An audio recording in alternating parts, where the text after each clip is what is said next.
Rashmi M- Malapur. Yes, Yes, absolutely. finally got someone's name right. Everybody's name I've been getting wrong recently. Um, it's I don't know what's up. I must my brain stopped working or something. Um, anyway, nice to meet you. Thanks for coming on the show.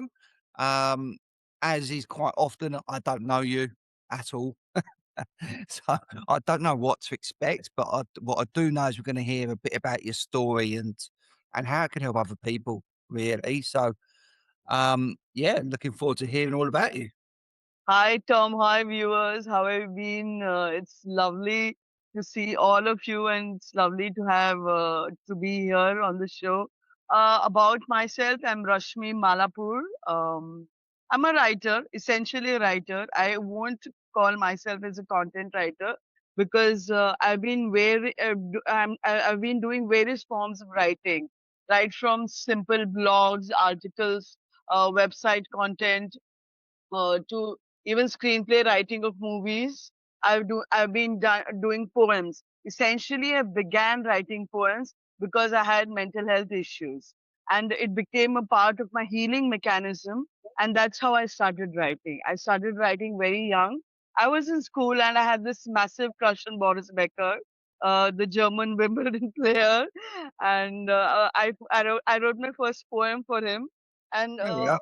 Do you still remember that poem? no, I don't have the poem with me right What now. about up here? You remember it up here? No, no, I don't remember any of my writings. Yeah. I don't have a good memory. Uh, Okay, all right. So just quickly, I've got to interject here. Still, I know that your story's going on. Have you? Um, do you have a copy of it anywhere? no, I don't have it. I have a copy. Damn it! I wanted to have it in the comments. So, all right, we'll see. Okay, all right. Ignore me.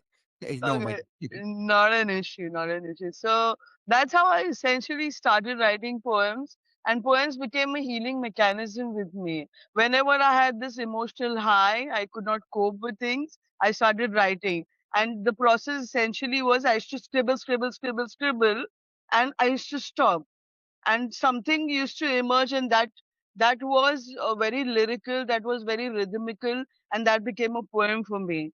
After many years of writing, I decided to publish my poetry in a book called Positive Sutra, Life Says Never Give Up. It has essentially a prose part also, in which I'm not advising but I'm sharing my experience, in which I share how you can combat with emotional issues. So that's a part of my book writing process and book writing journey. But when did I come into content writing? That was in 2010. That was a time when it was emerging, content writing in India. Basically, let me tell you, I'm an Indian. I've been born and brought up in Mumbai, the commercial capital, the financial capital of India. So this is where I'm born, and uh, I was doing content. I did various jobs in content writing. I didn't know what content writing is because I was from the marketing background.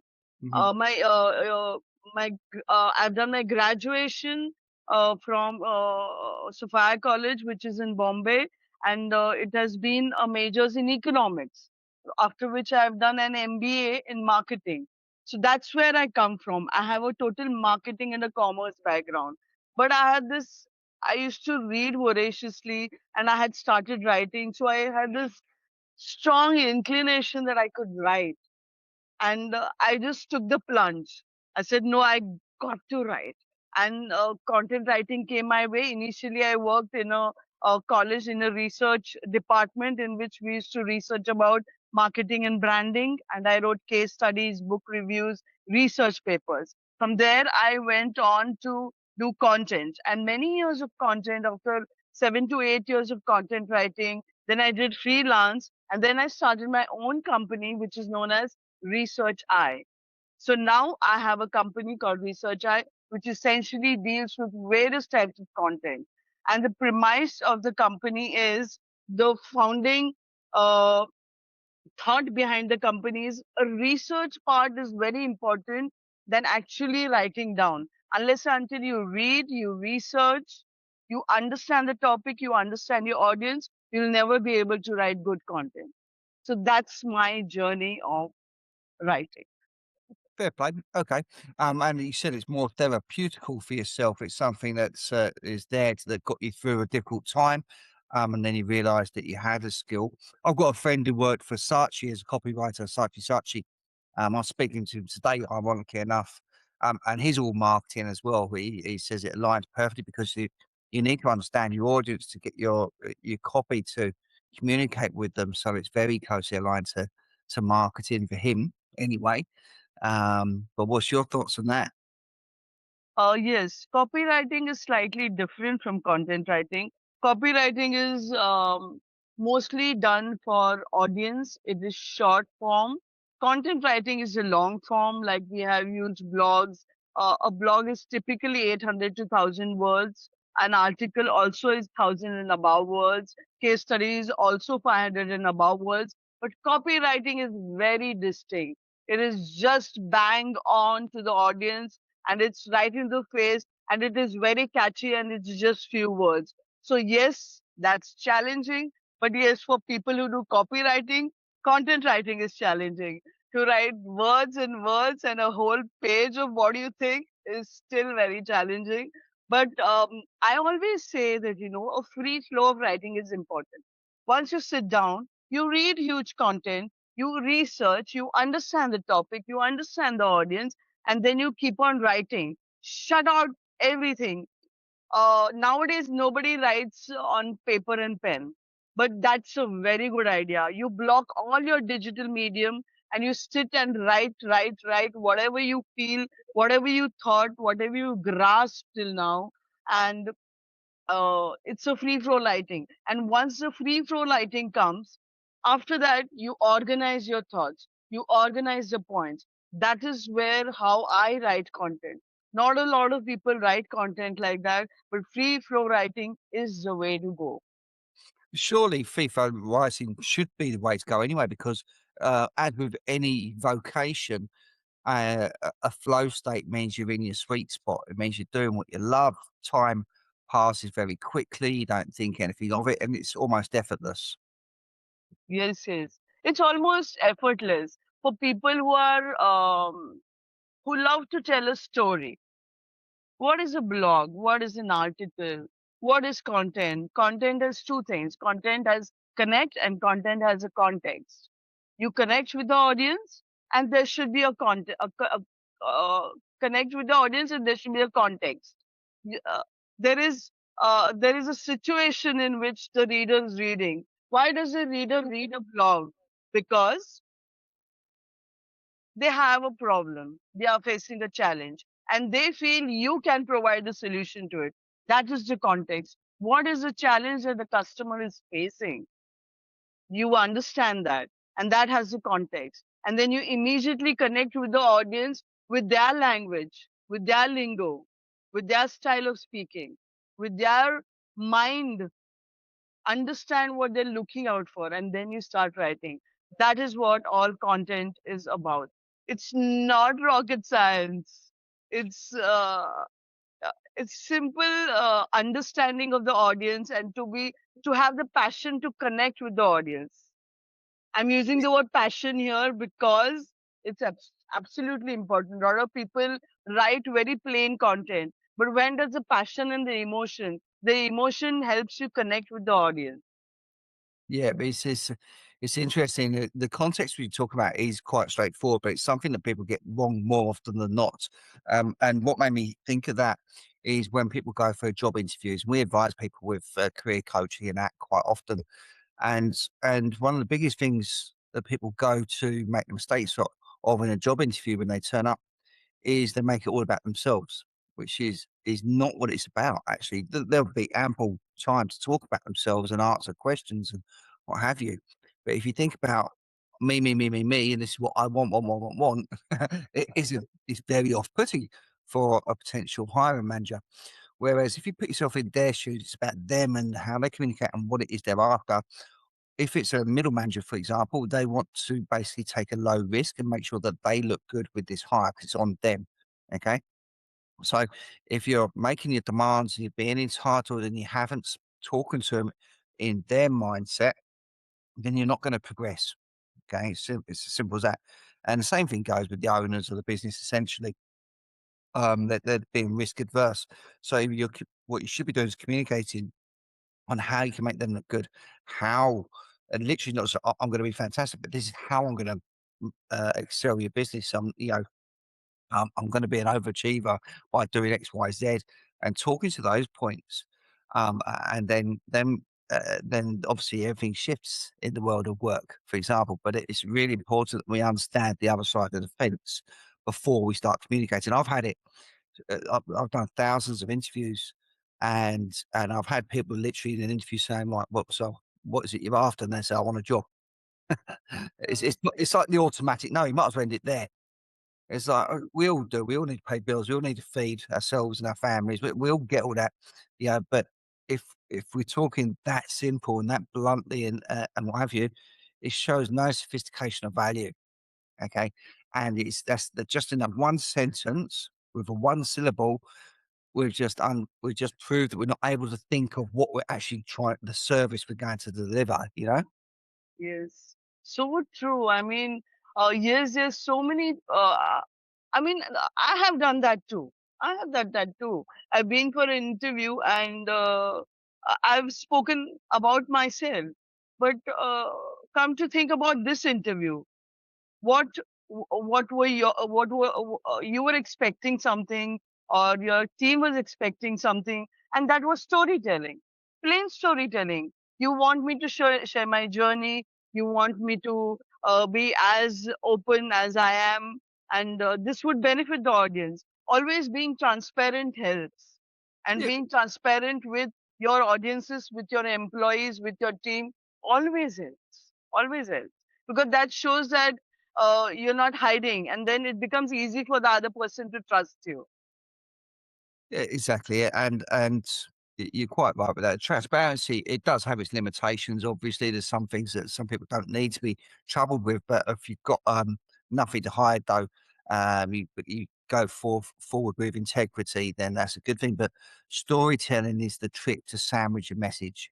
Okay, so you got a message, you want to maybe give some bad news, you want, or you want to say, I can help you with X, Y, Z, but if you lament it in the past tense, third party, in a story format, then people can visualize it. They build up that picture, and it just makes your message go from 10% efficiency to 100% efficiency.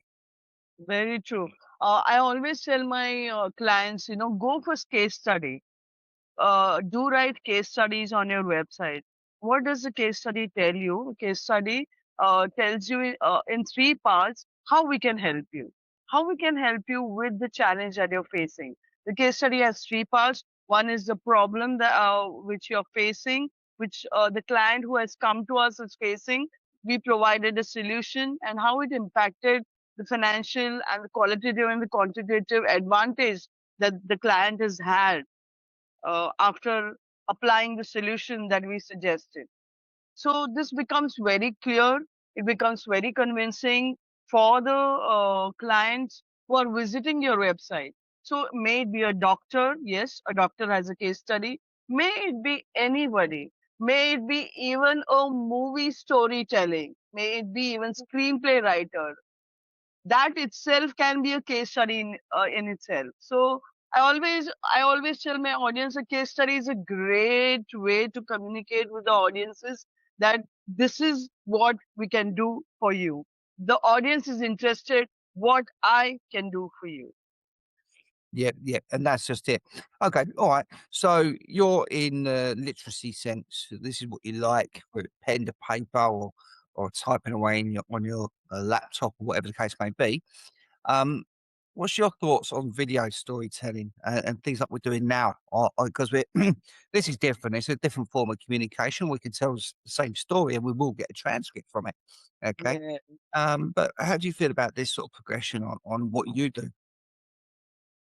it's absolutely interesting. Because you are live in front of the audience, reading something. People who love words, there are people who love words.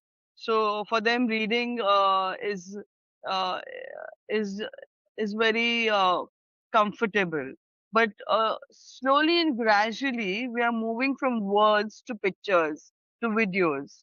What happens in a video is that I'm in direct conversation with you. I can see you. There in words, the writer is not seen. Here, the person who's telling the story is seen. Let me give you an example. On my Instagram handle, I recite my poems. So it's direct, and I get more likes for it than a poster, because it immediately and instantly connects. Okay, okay, she's the one who writes. Okay, she's reciting her poem. Okay, and then you have the way you express yourself, and the vibe that you have, the way you speak. Everything becomes a whole story in itself. Mhm. Your presence becomes a story in itself. So it's very interesting having a video. I have had a channel on emotional well-being. It is known as On Emotional Well-being on YouTube, and there I interview a lot of counselors, psychiatrists, therapists, yoga trainers, meditators, and they come and speak about how it can help your emotional well-being. I also have people who've done a lot of music, have done a lot of writing. So all this is very therapeutic. So this is a form of writing. This is a form of content which has which has blown away the internet, and I am all for it. I just love it. Yeah, love it. And as you're quite right, there is quite a point of difference between being insular with your thoughts and put things down and actually eyeballing someone in the communication and having that layer of interaction to the communication too. Okay. So you talk a lot about people that love words. Okay. All right. There's a lot of people that don't. There's a lot of people that are not literacy minded. Okay. It might not be a strength of theirs, the language model they've inherited, been born into. Um, but that doesn't make them any less human or whatever. What would you say to them to sort of like help them embrace this method of communication a bit more? Just be natural. Just go with content that helps you. You cannot force anything on anybody. I've seen my own friends. Oh, please, I don't like reading. Oh, please, those fat books in so many pages. Oh, I'm never going to do that. I can't read more than a paragraph. That's perfectly okay. Why do you need to change that? Because we have podcasts. Why do we have podcasts today? Because people love to listen. People love videos. But if you ask me what they can do, I think they can start. This can be very experimental. They can start actually with writing and not with reading. Yeah. Yeah, yeah. That's very cool. Okay, all right. I reckon there's some good tips there. And what does the future hold for yourself, Rashmi? Is there any upcoming, excuse me, announcements or publications or anything that you'd want to share with us? Bear in mind that these Okay. go out for about a month. Okay. Okay, this is really exciting. First, I'm going to sit and write a poem on Boris Becker because you've asked for it. Mhm. You said that it should be there. So I'm going to first begin with that. Second thing, I have my third book is almost 70% done. It's on the story of Indian women, the challenges that patriarchy has put us through in India for Indian women. Things are changing. Things are changing massively for women in India. They have their legal rights in place now. They are fighting their battles and they are victorious. They are in areas that you never imagined Indian women would be there. But I still, there is a lot of population in India which is not able to express themselves. They are facing a lot of problems due to patriarchy. So I have some challenges listed, and based on those challenges, I have poems and I have the research work done that these many people are impacted and this is what they're facing today. So that's the book that I'm looking for a release this year. That'd be an interesting book to hear because obviously that's a topic that's still fresh off the press in many other countries. But I think culturally things are quite different. They've progressed a bit ahead of India in that respect, and that's not meant to be derogatory. I just believe there are cultural differences. Yes. Um, and I think probably if we was to look maybe in Australia or the UK where I'm from, and we was to read that book and put some context as to where things are in India, it would probably put some perspective as to how things could be and how far people have come and what have you. Maybe even give hope to the women in India as to where things have gone once you keep pushing through on that battle. I reckon that'd be good to see that come out. I'm going to hold you to Boris Becker as well. Okay, I'm looking forward to that coming out. We're going to put it up on social media in the comments here as well. I've got one more challenge for you, and that if you accept it, I will definitely hold you accountable. You don't need to accept it though, so there is no pressure. As you said, you can't get someone to do something they don't want to do. I'm going to ask for a poem about Mr. Purple. Oh my God. Mr. Purple is full of all colors. Mr. Purple, he, she, they, them. Mr. Purple, he, she, they, them is full of colors. Red, blue, violet, green, red, blue, violet, green. It can be anything while you're happy or while you're blue. Uh, Mr. Purple is a voice and an expression for everyone around the world speaking their stories, telling and opening up their mind and their emotions. There we are. Love it. Well, you know what? I didn't expect you to do it on the spot, but kudos to yourself for doing it. I was going to leave you to go away and come around and type it up and stick it in there as well, but you could do that as well. Let's do it. Let's get the Mr. Purple poem viral off the back of your invention. Love it. Okay. All right. So that brings us to a close now. Anybody listening to your story, they want to keep an eye out for your book. They want to see Mr. Purple Boris Becker poem and just have a general chit chat with you. What would be the best method for them to contact you, Rashmi? I have my website. I'll share my email ID also. And I have my blog as well. My blog is unabashed way of speaking my mind. When my website is all about my company, but my blog is all about myself, my feelings, my thoughts. So yes, they can go ahead and read it. All right. Well, we've got lots of things to put into the comments section when it goes live then, eh? Okay. All right, but we'd expect nothing less from a writer anyway. If there's no comments from a writer, the writer's not doing their job. But it's wonderful, you know. I mean, look at this entire setup. You're somewhere away in that world, which is completely different. I'm in my world, and we've connected through video. You know, you were talking about video, so it's amazing. Yeah, here we are. Apart from obviously when we put this on Spotify and Apple, then they can't see us. So apologies for anybody listening on that platform. But if you're on YouTube, you can see us as well.